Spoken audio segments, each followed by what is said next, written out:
So what does a nerve assessment look like?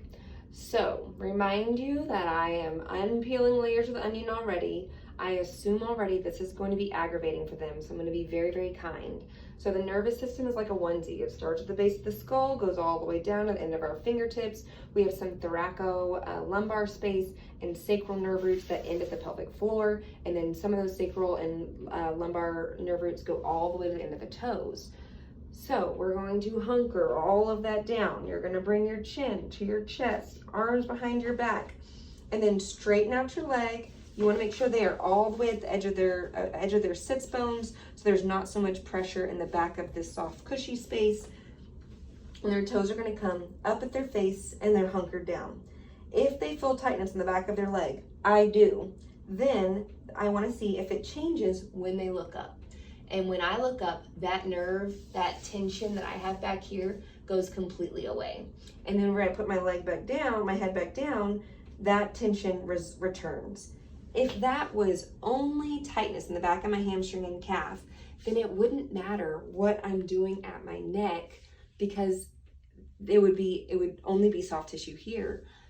But if the fact that me changing what my neck is doing is changing the symptoms I'm having going down my leg means that I am positive for this test on my left side, I would then do the exact same thing on the right side. And I would say, you have sciatic nerve tension. So what do we do with that? It is important to remember that your sciatic nerve also branches down, has one of the branches is the tibial nerve, which takes a lasso to the bowel and bladder, travels all the way down through this obturator internus, through your internal leg, inside of your leg, and all the way to your great toe.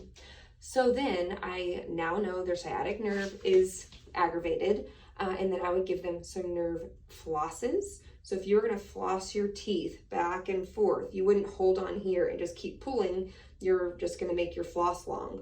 We're not trying to make the floss, the nervous system, long. We're trying to move it freely through the space, which means that everything will move freely through this space the most.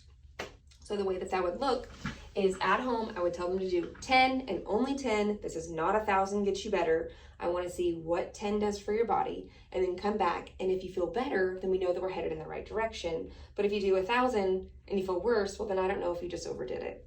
So then you would move your head down as your toes are facing down, and your toes and your neck up at the same time. The way that you would hone in on your nerve, on your tibial nerve, is to bring your leg out a little more, and then same thing. So this feels awkward. The way that you would change this is you could have them doing it laying down. So then they're laying down and they're still moving their head and their neck at the same time. And then I like pretty quickly, I like to involve the like a little, some people call it a coccyx lunge, but I like to call it a tibial nerve glide. So I like their bottom leg all the way cocked on over onto the wall to make that nerve all the way to the great toe as long and stretched out as possible, keeping one hand on the wall and then stretching out. So it's not how low can you go, it's can you get that stretch in that inner thigh? Can you stay on the wall so that way you don't fall over? I don't want them to feel pressure in their bottom of their knee. I want just a nice stretch. And again, we're stretching the nervous system, which is the lassoing around the bowel and bladder, and then eventually ending up at the sciatic nerve. And so only doing 10, and then doing 10 the other side. And when they do this, usually people are pushing their knee forward.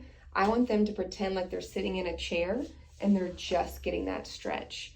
And the only way they're doing it wrong for this tibial nerve glide is if their foot is not kind of cocked on up onto the wall. So usually they have to have their shoes on. So that is my nerve assessment and treatment.